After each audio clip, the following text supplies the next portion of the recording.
The city lights shimmered through the tall glass windows of the rooftop restaurant, casting a golden hue across the millionaire's table. Daniel Crane sat upright, his tailored suit flawless, his expression unreadable as he swirled the untouched glass of wine in his hand. His fortune, his name, his power, none of it had ever failed him, until now. For the first time in years, he was desperate. His investors were circling like vultures, the press speculated on his bachelor lifestyle, and his grandmother had threatened to cut him from her will unless he settled down. He needed a wife, but not a real one. Just someone who could stand at his side, calm the rumors, and keep his empire untarnished. Across from him sat Emily Hart, her second-hand dress carefully ironed, her shoes scuffed from years of wear.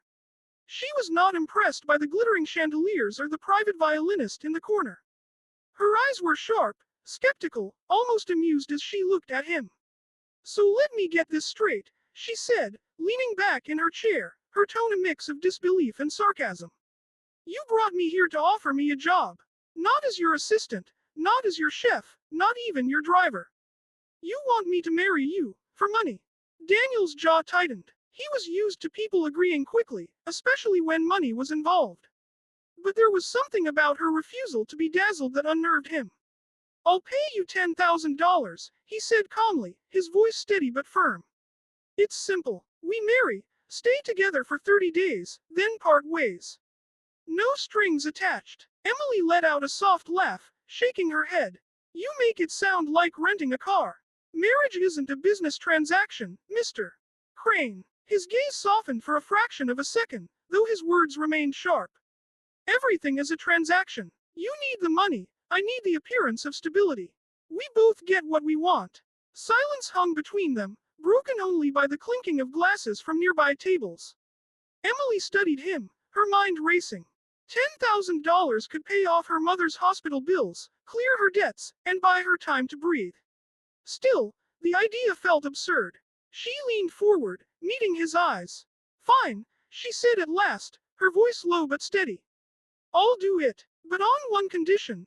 Don't you dare ask me to pretend to love you. If I agree, this stays strictly business." Daniel's lips curved into the faintest smirk, though there was something unreadable in his eyes. "Deal," he said, and with that single word, the arrangement that would change both their lives began. The wedding had been small, almost mechanical. No grand vows, no romantic kisses, just signatures on paper, staged smiles for a few photographs, and a quiet exit.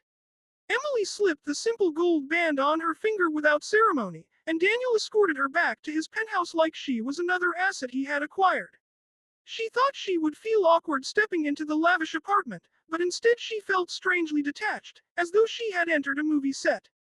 Marble floors, towering shelves filled with first-edition books, and glass walls opening to the city skyline. It was a palace built for one man, and one man only. "Your room is down the hall," Daniel said curtly, his hand in his pocket as if he wanted to keep physical distance from her. "We'll need to make a few public appearances. Galas, business dinners, maybe a charity ball. You'll need a wardrobe for that." Emily raised a brow, already irritated by his tone. "So I'm just another accessory to match your tuxedo?" He met her stare, unflinching. "You agreed to this arrangement. Appearances are part of the deal." Her laugh was dry, tinged with defiance. "Relax, Mr. Crane. I can play the part.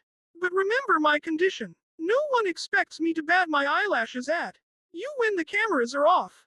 The first week passed in a blur of events. At dinners, Emily carried herself with poise, surprising even Daniel. She could converse with CEOs, charm investors, and even silence the snide remarks of women who whispered about her background. For all her sarcasm, she was quick-witted, sharper than most of the people in the room. More than once, Daniel found himself watching her too long, distracted by the ease with which she disarmed others. But behind closed doors, they were oil and water. She called out his arrogance when he ordered her around. He criticized her lack of discipline when she stayed up late reading novels instead of sleeping early for the next event. Their bickering became routine, yet beneath the friction, an unspoken tension simmered. One night, after a gala, Emily kicked off her heels and collapsed onto the couch, groaning. "How do you do this every night? Smile, lie, pretend like everyone loves you. Daniel loosened his tie, sinking into the armchair across from her. It's not pretending. It's survival. People only respect what they believe they see. She glanced at him, her expression softening for the first time. That sounds lonely. His eyes flickered with something unguarded, a crack in the armor. But instead of answering, he reached for the remote and turned on the news. Emily didn't press further. Yet in that silence, she realized something. Beneath his cold exterior, the man wasn't just wealthy. He was isolated, and that loneliness was more expensive than any price tag he could offer. The days slipped by faster than either of them expected. What had started as an arrangement bound by signatures and money was now laced with moments neither could explain.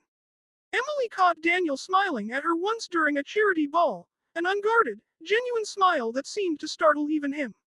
And Daniel noticed that when Emily laughed, really laughed, it silenced the chaos in his head more effectively than any glass of whiskey or billion-dollar deal. But with the 30 days nearing their end, the weight of Emily's condition, no pretending to love, hung heavy between them. Daniel found himself breaking his own rules. He lingered too long when he adjusted her necklace before an event. He caught himself reaching for her hand in crowded rooms, even when no cameras were watching. Worst of all, he wanted her company at night, not out of obligation, but out of an aching loneliness he had never admitted to anyone. Emily felt it too, but fear gnawed at her. One evening, as she walked into the penthouse, she overheard Daniel on the phone. His voice was low, clipped, the way it always was during business negotiations. Yes, the marriage is temporary, 30 days, just like we planned. After that, it's done. She got her money, I got what I needed. Her heart clenched. She didn't stay to hear the rest. The words were enough to slice through every fragile thread of hope she had allowed herself to feel. To him, she was just a contract. A pawn. A temporary fix. That night, when he returned, he found her packing. What are you doing? He asked, his voice sharp with confusion. She didn't look at him. You don't have to worry, Mr. Crane. I'll finish the 30 days. I'll smile when I need to. But after that, I'm gone. You won't have to pretend anymore. Daniel stepped forward, bewildered. Pretend? What are you talking about? Her eyes flashed with hurt as she finally faced him. I heard you. The call. 30 days. Then it's over. You got what you needed. For the first time, his composure cracked. Emily. He hesitated, searching for words, his hand half raised as if reaching for her, then pulling back. It's not what you think. But she turned away, her jaw set. It doesn't matter. I reminded you, from the beginning, I wouldn't pretend to love you. And I won't let myself believe you could ever love me, either. The silence that followed was unbearable.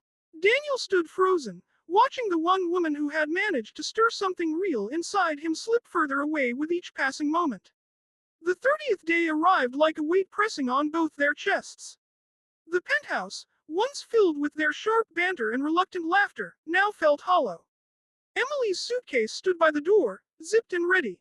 She had dressed simply, no gowns, no borrowed jewels, just herself, stripped of the role she had played for the last month. She traced the gold band on her finger one last time, then slid it off and set it on the marble counter. Daniel entered quietly, his tie loosened, his eyes shadowed from sleepless nights. He had tried to prepare for this moment, rehearsing what he would say, but the words tangled every time. He looked at the suitcase, then at her, and for the first time in his life, the man who had negotiated billion-dollar deals found himself speechless. You don't have to say anything, Emily said softly, her voice steady though her hands trembled. A deal's a deal. You kept your side, I kept mine. And now it's over. She reached for the handle of her suitcase, but his voice cut through the silence. No. Her hand froze. Slowly, she turned. His expression was raw, stripped of the arrogance and control that had defined him since the day they met. No, she repeated, her brow furrowed. Daniel stepped forward, his words rushing out before pride could stop them. You told me not to ask you to pretend to love me. And I didn't. But somewhere along the way, I stopped pretending myself. His voice cracked slightly, and he didn't try to hide it. Emily, it wasn't just an arrangement anymore. Not for me. Her heart thudded painfully. She wanted to believe him, but the memory of his phone call still burned in her mind. You said it yourself. 30 days and it's over. I was just convenient. I said that because I was terrified, he admitted, his eyes locked on hers. Terrified you'd leave, that you'd never feel what I was feeling. I've lived my whole life making deals, controlling outcomes, but with you, I had no control. And for the first time, I didn't want control. I just wanted you. Tears pricked Emily's eyes, though she tried to blink them away. You don't know what you're asking for. I'm not from your world, Daniel. I don't belong in it. He shook his head, stepping closer until there was only a breath between them. You belong wherever you choose to belong. And I want to be the man standing beside you, if you'll let me. For a long moment, the only sound was the faint hum of the city below. Emily's walls, carefully built over years of disappointment, trembled under the weight of his honesty. Slowly, she let go of the suitcase handle. Her voice was barely above a whisper. Then stop talking and prove it. Daniel's hand finally reached hers, warm and steady, not as a businessman sealing a contract but as a man offering his heart. And as their fingers intertwined, Emily realized the condition she had set no longer mattered. What had begun as a transaction had transformed into something neither of them could deny. This time, when she smiled, it wasn't for appearances. It was real.